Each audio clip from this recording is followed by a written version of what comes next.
दोस्तों, भगवान श्री कृष्ण हिंदू धर्म में सर्वोच्च हैं। वे हिंदू धर्म के केंद्र में हैं। उनका जन्म, जीवन और मृत्यु तीनों ही बहुत ही ज्यादा रहस्यमयी है। उन्होंने जीवन को संघर्ष की बजाय उत्साह और उत्सव में बिताने का उदाहरण प्रस्तुत किया। हालांकि भगवान श्री कृष्ण का संपूर्ण जीवन ही संघर्ष में व्यतीत हुआ, लेकिन फिर भी उन्होंने अपने जीवन के प्रत्येक संघर्ष या संकट को बहुत हल्के में लेकर उसे अपनी तरह से संचालित किया। कहना चाहिए फ्रेंड्स कि उन्होंने अपने जीवन को रोचक, रोमांचक और ऐतिहासिक बनाने के लिए खुद ही संकट और संघर्ष को जन्म दिया। तो चलिए दोस्तों, आज के अपने इस वीडियो में हम आपको जानकारी देते हैं भगवान श्री कृष्ण के जन्म काल के 5 ऐसे रहस्यों के बारे में जिन्हें जानकर आप भी अचंभित हो जाएंगे। तो चलिए फिर शुरू करते हैं और बतलाते हैं आपको भगवान श्री कृष्ण के जन्म से जुड़ा हुआ पहला रहस्य।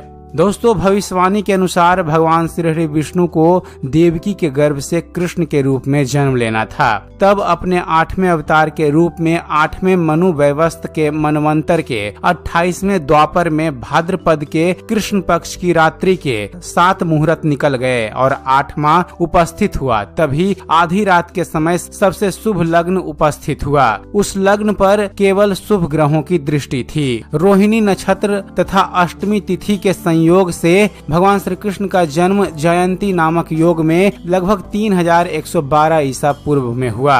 ज्योतिषियों के अनुसार रात 12 बजे उस वक्त शून्य काल था। फ्रेंड्स, बहुत से लोगों के दिमाग में यह सवाल आता है कि कृष्ण जन्म के दौरान 8 का जो संयोग बना, क्या उसमें कोई रहस्य छुपा है? तो इसका उत्तर है कि भगवान कृष्ण की 8 पत्नियां थी। 8 अंक का उनके जीवन में बहुत ज्यादा महत्व रहा है। निश्चित ही प्रत्येक व्यक्ति को भी अपने जन्म के रहस्य को समझना चाहिए, क्योंकि ज्योतिष शास्त्र कहता है कि हर व्यक्ति के जीवन में उसके जीवन का सार छुपा होता है।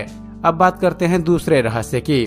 फ्रेंड्स, जब भगवान श्री कृष्ण का जन्म हुआ तब भारी बारिश हो रही थी और यमुना नदी में उफान था। उनके माता और पिता को उनकी मृत्यु का डर था। अंधेरा भी भयंकर था क्योंकि उस वक्त बिजली नहीं होती थी। इस बारे में ओशो रजनीश कहते हैं कि कृष्ण का जन्म अंधेरी रात में होता है, वह भी बंधन में और कारागृह में। प्रत्येक व्यक्ति का जन्म इसी तरह होता है। मन के अंधेरे से और कारागृह के मुक्ति ही जीवन का लक्ष्य होना चाहिए। बीज अंधेरे में ही फूटता और पनपता है। भगवान श्री कृष्ण ने अपने जन्म की परिस्थिति को दुनिया में सबसे अलग बनाया। क्या आप नहीं जानते हैं कि दुनिया के प्रत्येक व्यक्ति के जन्म की परिस्थिति अलग होती है, लेकिन जो महान लोग होते हैं वे अपने जन्म की परिस्थिति को कठिन बनाते हैं।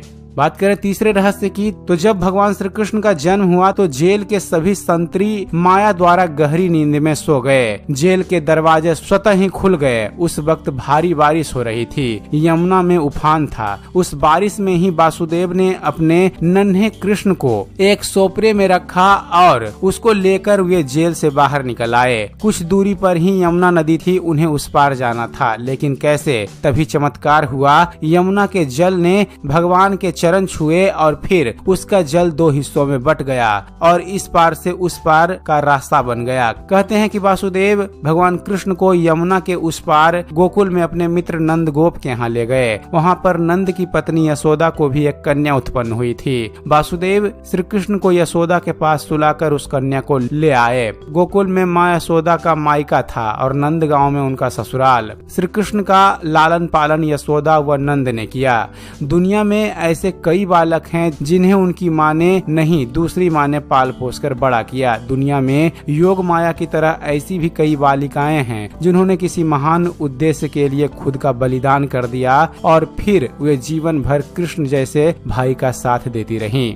अब बात करते हैं चौथे रहस्य की। फ्रेंड्स, जब कंस को पता चला कि छल पूर्वक वसुदेव और देवकी ने अपने पुत्र को कहीं और भेज दिया है तो उसने तुरंत चारों दिशाओं में अपने अनुचरों को भेज दिया और कह दिया कि अमुक अमुक समय पर जितने भी बालकों का जन्म हुआ हो उनका वध कर दिया जाए। पहली बार में ही कंस के अनुचरों को पता चला कि हो न हो वह बालक यमुना के उस पार ही छोड़ा गया है। उस बालक को मारने के लिए पूतना नाम की राक्षसिनी को भेजा जाता है, लेकिन श्री कृष्ण ने पूतना को नंद बाबा के घर से कुछ दूरी पर ही अपनी माया से मार दिया। इसके बाद नंद गांव में कंस का आतंक बढ़ने लगा तो नंद बाबा ने वहां से पलायन कर दिया। कृष्ण जन्म के बाद उनको मारने की बहुत तरह की घटनाएं आती है, लेकिन वे सबसे बचकर निकल जाते हैं। जो भी उन्हें मारने आता है वही मर जाता है। कहना चाहिए कि मौत हार कर लौट जाती है। जिस व्यक्ति में जीने की तमन्ना है और जो मौत से नहीं डरता है वही जिंदगी को सुंदर बना सकता है।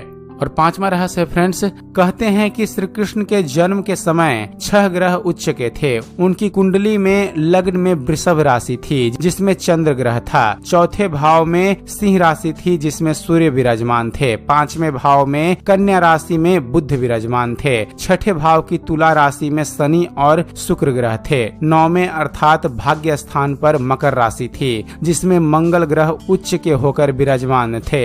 11वें भाव में मीन राशि के गुरु उच्च के होकर विराजमान थे। हालांकि कई विद्वान उनकी कुंडली के ग्रहों की स्थिति को इससे अलग भी बताते हैं। कुछ के अनुसार केतु लग्न में था तो कुछ के अनुसार 6ठे भाव में। तो दोस्तों यह थी एक छोटी सी जानकारी भगवान श्री कृष्ण के जन्म से जुड़ी हुई। उम्मीद करते हैं फ्रेंड्स आप सभी को हमारा वीडियो पसंद आया होगा। वीडियो पसंद आया हो तो वीडियो को लाइक और शेयर करना मत भूलिएगा। और दोस्तों ऐसे ही ज्ञानवर्धक वीडियो देखते रहने के लिए आप हमारे इस चैनल ज्ञान मंथन को सब्सक्राइब जरूर कीजिएगा। आप हमारे चैनल को सब्सक्राइब कीजिए और देखते रहिए, जानते रहिए। धन्यवाद। जय हिंद।